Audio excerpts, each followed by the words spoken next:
Now, so far you've heard about best practices, and you've been introduced to international arbitration in India, as well as in relation to Korean parties engaging in Indian relationships and contracts. And you've also heard about the ways to prevent disputes, which is the key reason why most of you are probably here today. Though a way to learn about how to manage risks in emerging jurisdictions like India, and indeed many other jurisdictions that you must deal with.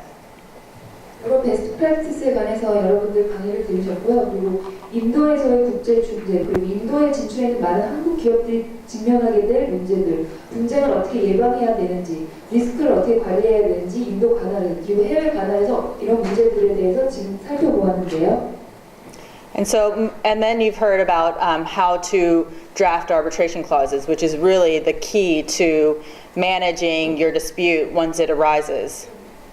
또한 중재 조항 작성법에 대해서 설명을 들으셨는데 이게 굉장히 그 분쟁을 예방하고 해결하는 데 아주 핵심적인 역할을 합니다. Without having a valid arbitration clause, you could find yourself without an intent to arbitrate, and indeed in spending significantly more in legal costs than you had originally anticipated. 중재 조항이 없다면 훨씬 더 많은 비용이 소송에 들어가게 됩니다. And so the previous two speakers have really done the hard and heavy lifting for me today. And normally when I go out on behalf of the institution, I also do the introduction to arbitration and to discuss different regions, as well as find ways to help parties prevent disputes. 앞선 두 여자분께서 굉장히 어렵고 복잡한 부분을 잘 설명해 주셨는데요. 저도 보통 중재의 그런 중재에 대한 개요나 이런 절차들을 설명을 하는데 앞에 두 분이 그 어려운 부분을 잘 해주셨습니다. But today I have the good fortune of being left with the sole responsibility of explaining to you as to why arbitration in Hong Kong is attractive, as well as using the HKIAC. 저는 이제 홍콩에서의 국제중재센터의 역할이나 이런 동향이나 이런 내용들에 대해서만 집중해서 설명을 해드리겠습니다. Before I discuss this, I want to emphasize, though, the fact that actually the more important element is to keep arbitrations in Asia and make sure that you use Asian institutions, because indeed there are many respectable institutions in the region now to use, and it behooves those who engage in international arbitration as to why you might consider further abroad seats or further abroad institutions when engaging amongst Asian companies. 제가 시작하기 전에 꼭 강조하고 싶은 부분이 아시아의 중재 기관을 많이 활용해야 된다는 점입니다. 왜냐하면 아시아에 많은 저명한 국제 중재 센터들이 있고요. 이것을 잘 활용해서 효율적인 중재를 할 수 있습니다. So in that context, why Hong Kong? Arbitration. The basic tips the basic comments that I will make today involve arbitration as a seat, Hong Kong as a seat of arbitration, as well as some of the latest developments within the Hong Kong International Arbitration Center. 그래서 왜 홍콩 국제중재센터가 이렇게 중요한 역할을 하는지에 대해서 설명을 드릴 텐데요. 중재지로서의 홍콩, 그리고 최근에 일어나는 최신 동향에 대해서 설명해 드리겠습니다. Jin had earlier mentioned that having a seat in your arbitration clause is essential to the validity of arbitration. And indeed, it gives you a legal seat. In fact, it gives you a home basis, a legal home basis for you to resolve your disputes, and a home court system to help support your dispute. 홍콩이 중재지가 되면 그 여러 가지 통금에서 일어나는 분쟁에 대해서 매우 유리한 입장에 설 수 있습니다. And so when you consider the various seats that you have at your disposal, you want to consider certain things, not just convenience, although that is a key part of a key factor, but also whether the arbitration law is good, whether the courts are good, whether they're independent, and whether whether there's a general feeling of support for the international arbitration industry. 다양한 중재지를 선택할 때 중요한 것이 물론 편의성이 중요하긴 하지만 그게 전부는 아니고요. 중재법이 적절하게 갖추어져 있는지, 법원이 적절히 중재를 지원을 하는지, 독립성이 있는지, 그리고 국제적인 분쟁을 잘 지원할 수 있는지 이런 요소들을 고려해야 합니다. And we actually are quite fortunate in Asia because there are quite a few jurisdictions in Asia that actually can meet the various criteria that qualify as an attractive seat. 아시아는 이런 중재지로서 아주 좋은 지역이라고 할 수 있습니다. 여러 관할이 있고요. 여러 가지 까다로운 기준들을 충족시키는 중재지가 아시아에 있기 때문입니다. And this includes Korea as well. 여기는 한국도 포함이 됩니다. In Korea, some of you know, the arbitration ordinances or the Arbitration Act is currently being amended. You have a fine arbitration institution, and you have a supportive judicial system. 한국에서는 최근에 중재법이 개정이 됐고요. 그리고 중재 기관들도 잘 확립이 되어 있고 그런 법적인 제도도 잘 갖추어져 있습니다. So when we go to different jurisdictions and explain why Hong Kong and why use HKIC, we always start with the premise that if you have the bargaining power to do so, argue for your own jurisdiction as a seat and the arbitral institution in your home jurisdiction. 그래서 홍콩 국제중재센터가 왜 중요한 역할을 하는지를 설명을 할 때 그 홍콩에 여러 관할이 있고 그리고 협상력에 있어서 본토에서의 협상력에 있어서 홍콩 국제중재센터가 유리한 역할을 하기 때문입니다. And sometimes you'll be able to get it if you have the stronger bargaining power or if circumstances allow for such. But other times you have to look further abroad and find that neutral jurisdiction that both parties are happy with. 때로는 이런 유리한 입지에 서는 것도 중요하지만 양 당사자한테 중립적인 그런 중재 센터를 찾는 것도 중요합니다. And so Hong Kong serves as a fine seat for arbitration, and in many ways it is an ideal seat for arbitrations involving East Asian companies and Southeast Asian or South Asian companies. 그래서 홍콩이라는 나라야말로 동아시아나 동남아시아, 아시아 전반적인 국가에 있어서 굉장히 이상적인 중재지가 되고 있습니다. And one of the reasons is convenience. And convenience, as you see here, is Hong Kong is within 5 hours of direct flight from 50% of the world's population. 홍콩의 장점으로는 우선 지리적 접근성을 들 수 있습니다. 아시아의 모든 주요 국가와 전 세계 인구 절반이 5시간 이내의 거리에 위치하고 있습니다. And as you know, it's about 3 hours from Korea and about 5 hours from India.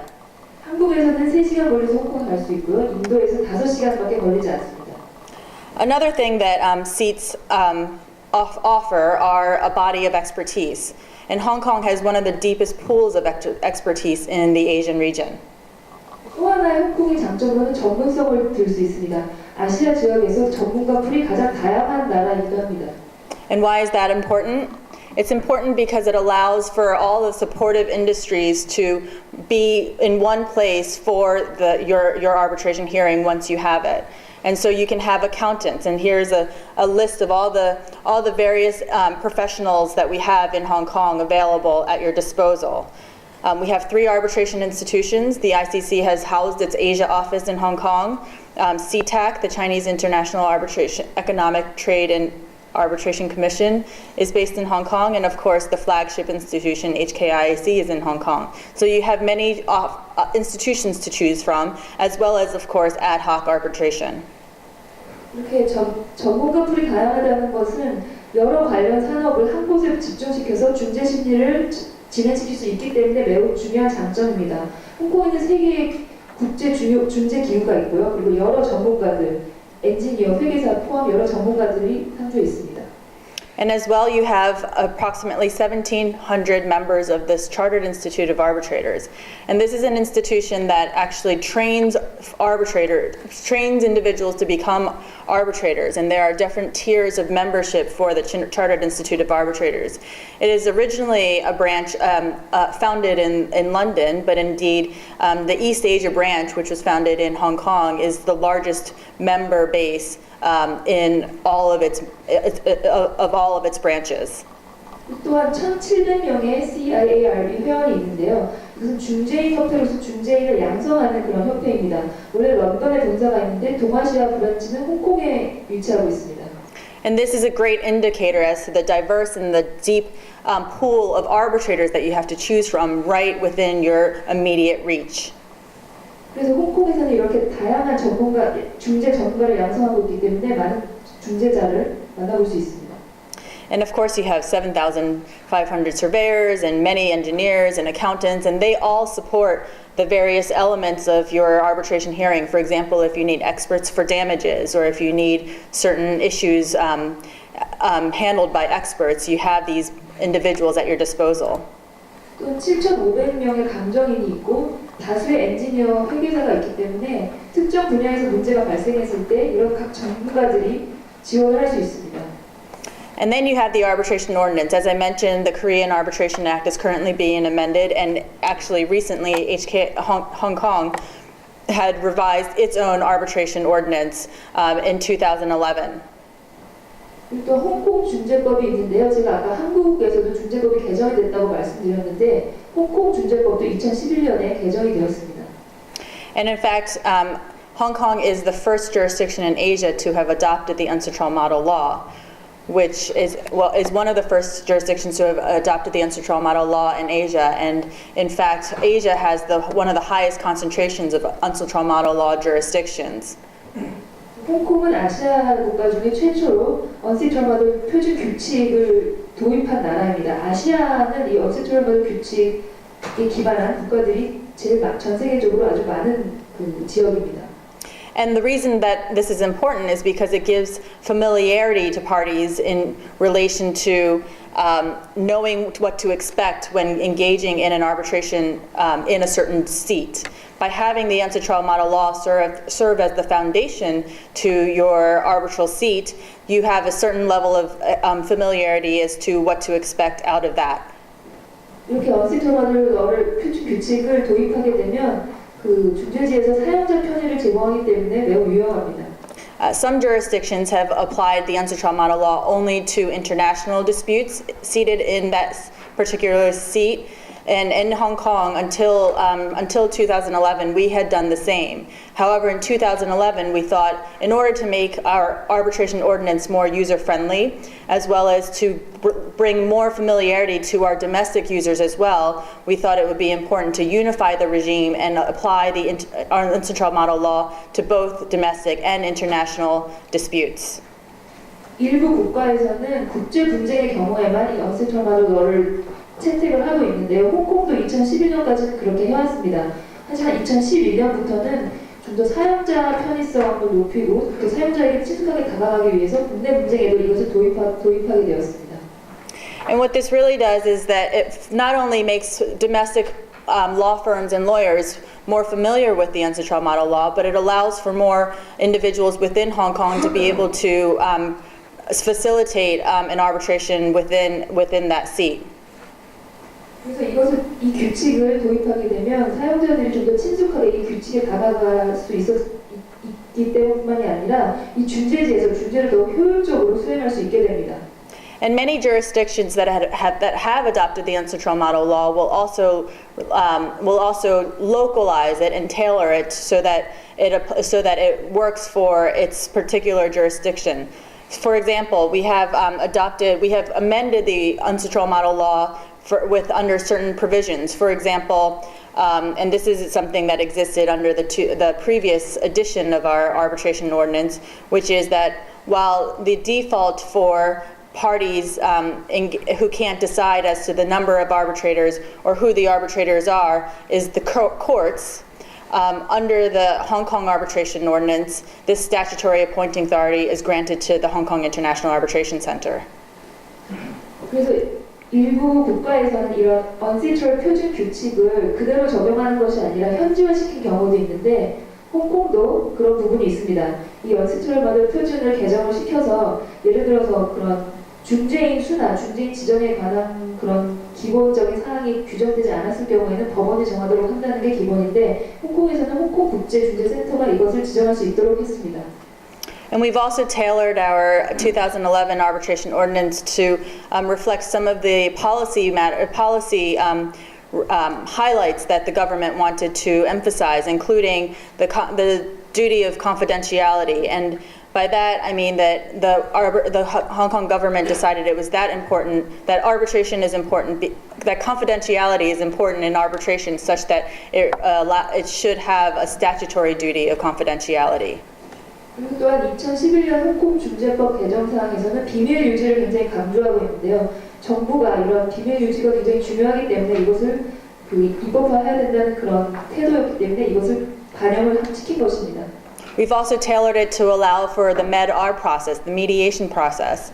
And this is something that's somewhat common in some arbitration jurisdictions, in some jurisdictions in Asia, including China and arguably in Japan as well. And so we wanted to be able to cater for and create some guidance for this mediation and arbitration process. 또한 또 포함시킨 내용이 모든 당사자 동의에 따른 조정 중재 절차를 포함을 시켰는데요. 그래서 중국이나 일본과 같은 아시아 국가에서도 이런 조정과 중재에 관한 지침을 마련하게 되었습니다. And there are various other amendments that we included. And then in 2013, as a result of the HKIAC actually lobbying the government to amend the arbitration ordinance even further to accommodate for emergency arbitrator decisions, because we were at that time working to amend our arbitration rules, we worked with the Hong Kong government and the legislature to amend these rules to allow for emergency arbitrator decisions in and outside of Hong Kong to be enforced in Hong Kong. 또한 2013년에는 이런 홍콩 중재법을 더 나아가서 개정하게 되었는데요. 긴급 중재에 관한 사안을 포함을 시킨 것입니다. 그래서 홍콩 정부와 그런 입법부와 협의를 해서 홍콩 내와 홍콩 외에서 일어나는 긴급 중재를 홍콩에서 집행할 수 있는 그런 방안을 포함시켰습니다. And EY had mentioned this earlier, this enforcement regime earlier, so I don't really need to touch on it too much more, but suffice it to say that when I first arrived in Hong Kong in 2010, one of the great issues was whether we could get gazetted, or China could really get gazetted in India and become part of its 44 or 43 at that time countries. And this was something that we lobbied hard with the Indian government as well as the Chinese government, and finally we were able to have China gazetted, and thereby allowing Hong Kong arbitration awards to be enforceable in India pursuant to the New York Convention.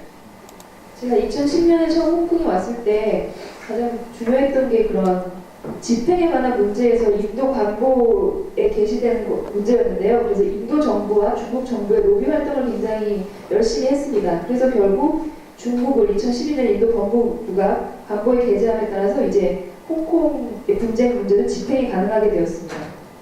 As well as convenience and the arbitration law, as well as enforcement, there is the sense of reliability. And what I mean by that is really a sense of the feeling that you can get a due process in a certain jurisdiction.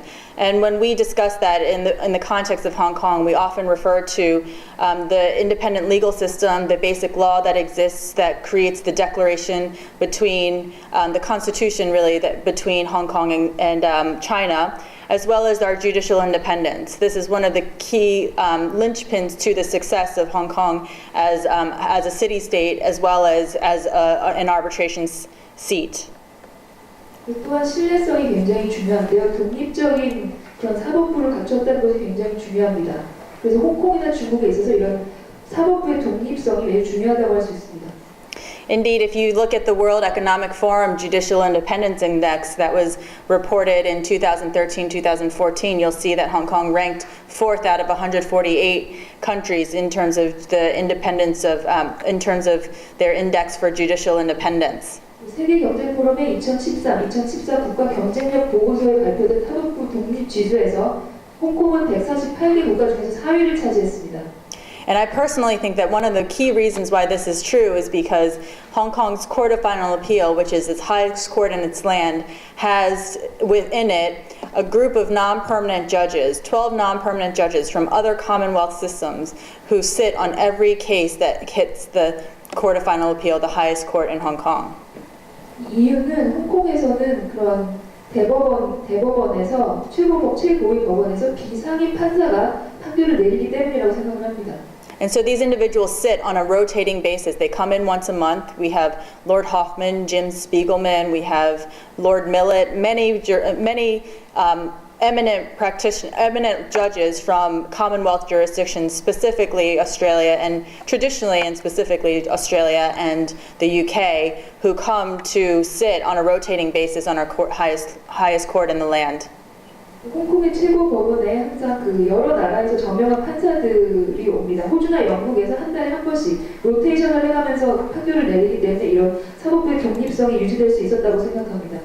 And there's no other jurisdiction, I think, in the world that allows for other judges from other jurisdictions to come and help facilitate the ruling of its law.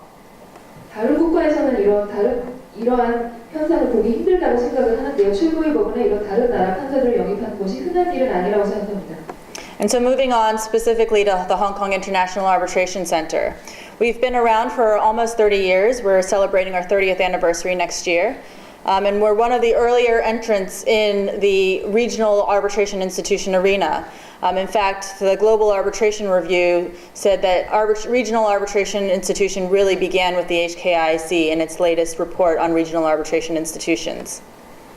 이제 홍콩 국제 중재센터에 관해서 말씀을 드릴 텐데요. 내년이면 설립 30주년이 됩니다. 그래서 다양한 국제적 역량을 갖춘 그런 국제적 경험으로 이런 처음에는 지역 단위 위주로 분쟁을 해결했습니다.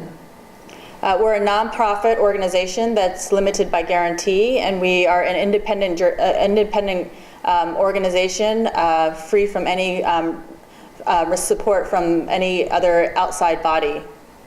우리는 독립적이고 비영리 기구입니다.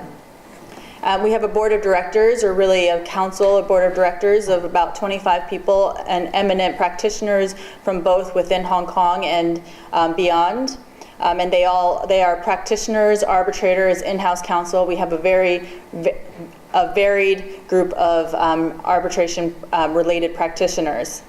그리고 25명의 이사진이 있고요. 그리고 M&A 프랙티셔너와 중재인, 변호사들로 구성되어 있습니다.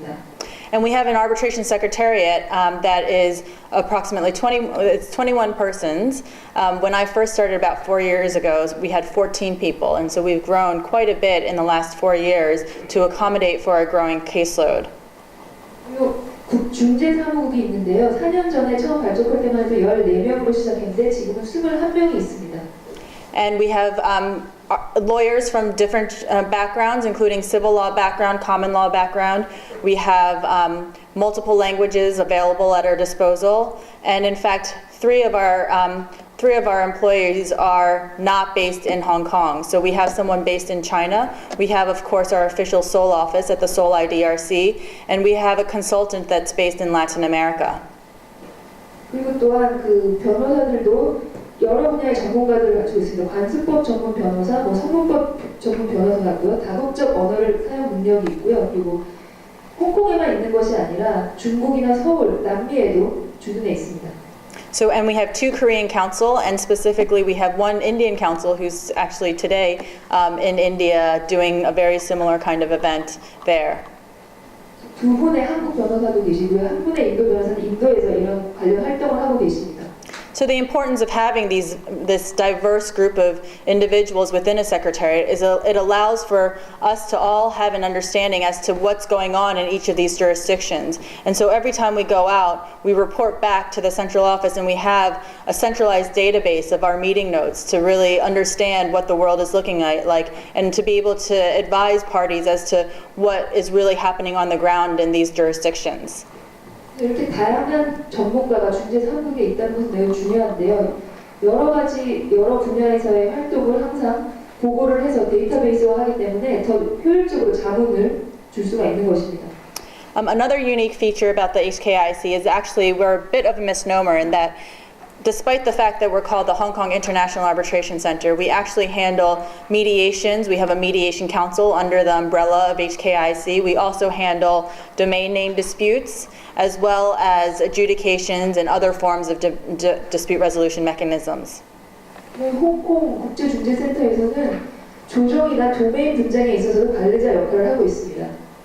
And of course, we handled both ad hoc and administered arbitrations. In fact, we didn't, until 2008, HKIAC was largely an arbitration institution that facilitated ad hoc arbitrations. 우리 우리는 현재 기간 중재와 임의 중재 모두를 관리하고 있는데요. 2008년 전까지만 해도 임의 중재에 초점을 맞췄었습니다. In some ways, when people ask, well, we haven't heard so much of Hong Kong International Arbitration Center, where have you been?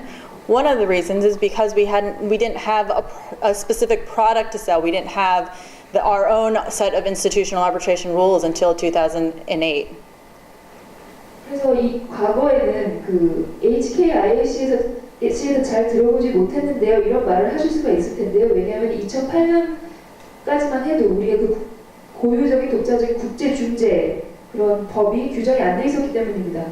But in fact, ad hoc arbitrations and institutional arbitrations vary in terms of popularity depending on the time, the timing of the period in a certain an arbitration relationship. So, for example, in recent years, according to the 2013 Queen Mary survey, institutional arbitration has become very popular.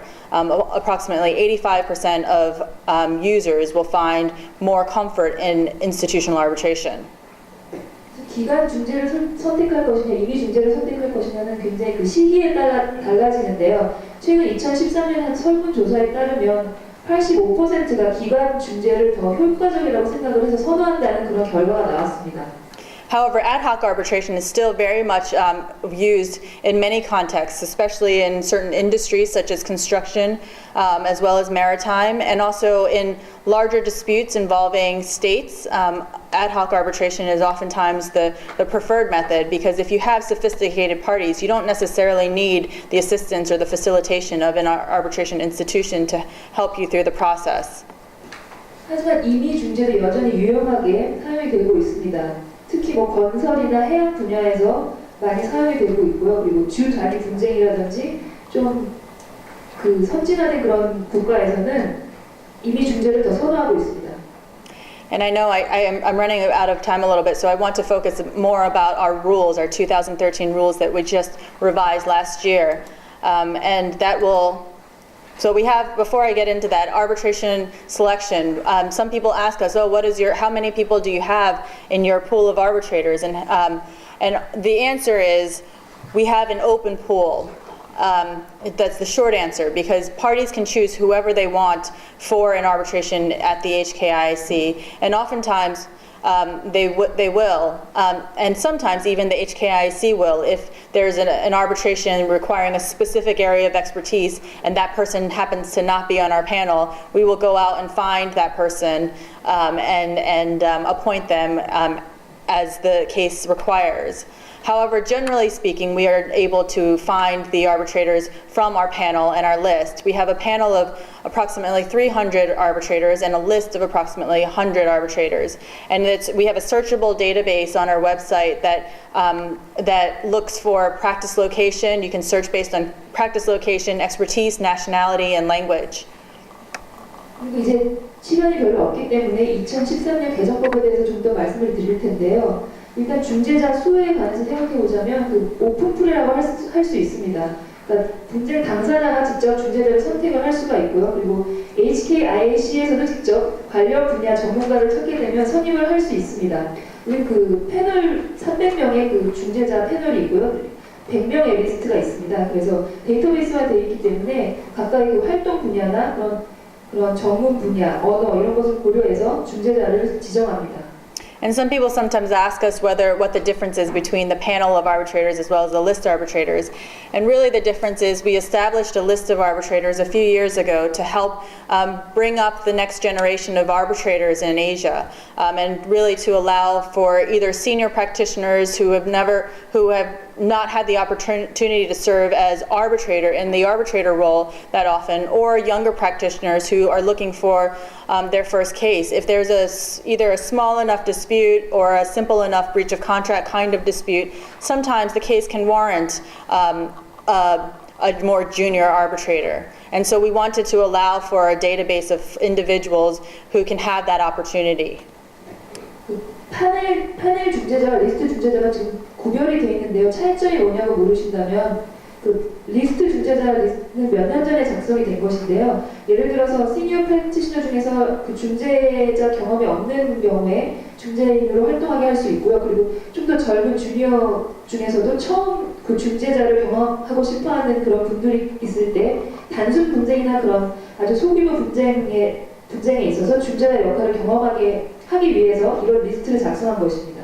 And indeed, we have appointed from this list of arbitrators because there are times where not only is the person a more inexperienced arbitrator, but that also lends themselves to be a more hungry arbitrator and someone who feels like they can get this job done in a much more efficient way. And we have certainly seen some rising stars from our list of arbitrators who have now transferred to our panel of arbitrators.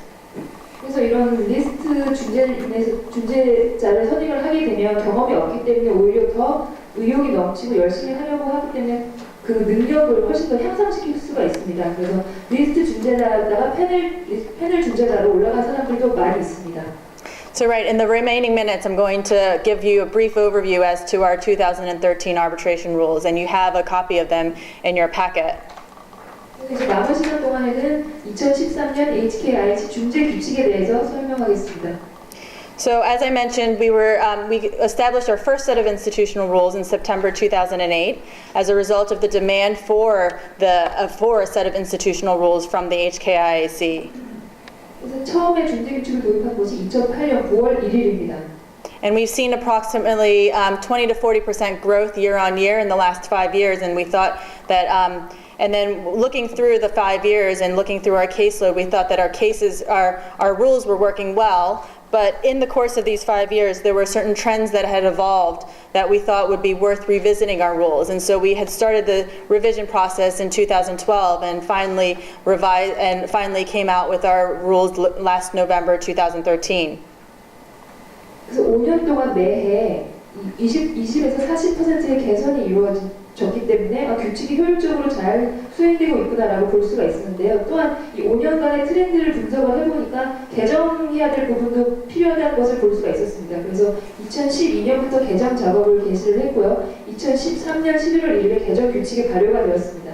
We don't envision revising our rules too often, as we all know that anytime you have a change that ultimately ends up more legal costs for the lawyers because they had the opportunity to advise you on these changes. The reality is that we think that our rules are working well. We wanted to make a few tweaks. We've actually made some solid revisions that we have taken to the public for proper consultation several times. We've also stress tested these rules. We actually went through the community and asked them for case scenarios of difficult issues that they have faced, and we stress test these rules and actually came up with further revisions as a result of stress testing these rules.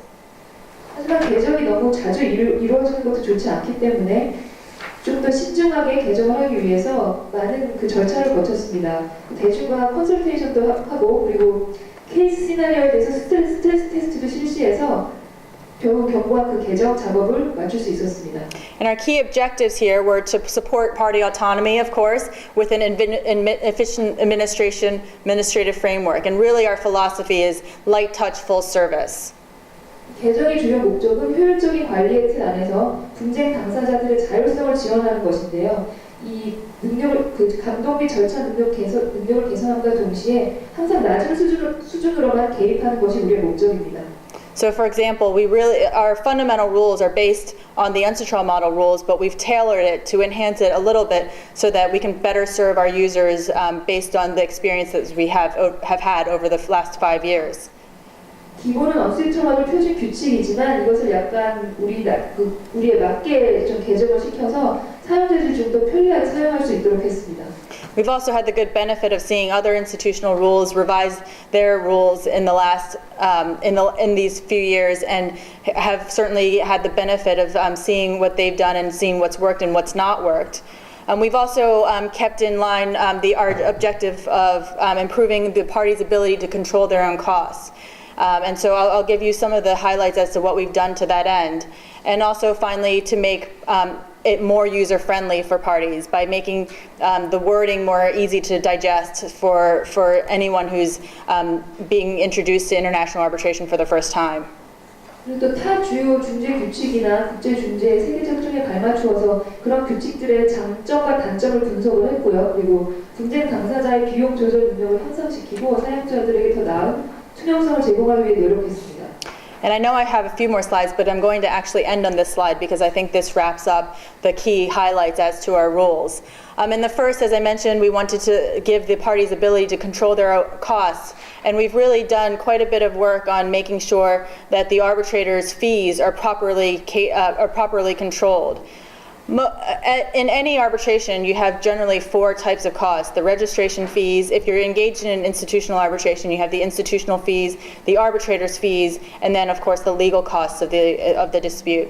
And so, of course, the registration fee and the registration fee, as well as the administrative fees, is based on the costs of running the case from an institution perspective. But the other area that institutions can play a role in is controlling the arbitrator's fees. And to that end, what we've done is we've given the parties an ability to make a choice as to how they want to pay their arbitrators, either by the ad valorem system, which is based on the amount in dispute, or by the hourly rate. And ultimately, different institutions have the ability to choose one route or the other. And generally, you will see the ICC model versus the LCIA model. The ICC model, of course, is the ad valorem model, and the LCIA model is the hourly rate model. And so we have allowed parties to actually make a choice as to how they want to pay their arbitrators. We find that this is actually a meaningful decision based on what we've seen in the last 5 years. And what I mean by that is that, for example, if you have a large dispute of approximately $2 billion, that doesn't necessarily mean that your case will require that percentage of a $2 billion amount in dispute. 그리고 규칙에 관해서는 여기까지 설명을 하고 중재인 보수에 관해서 설명을 드릴 텐데요. 중재인 보수를 결정하는 데 있어서 시간당 분쟁 당사자가 선택할 수 있습니다. 시간당 보수를 선택할 수가 있고 분쟁 성과에 따라 계산되는 보수를 선택할 수가 있는데요. ICC 모델의 경우에는 시간당 보수제를 선택했고 LCIA는 ICC의 경우에 분쟁 성과에 따라 계산되는 보수를 선택했고요. LCIA는 시간당 보수제를 선택했습니다. 예를 들어서 20억에 달하는 큰 분쟁의 경우를 예를 들어서 설명하겠습니다. Right, so sometimes you have a smaller dispute that can maybe be more complex, and then you want to adjust your method of determining your arbitrator's fees.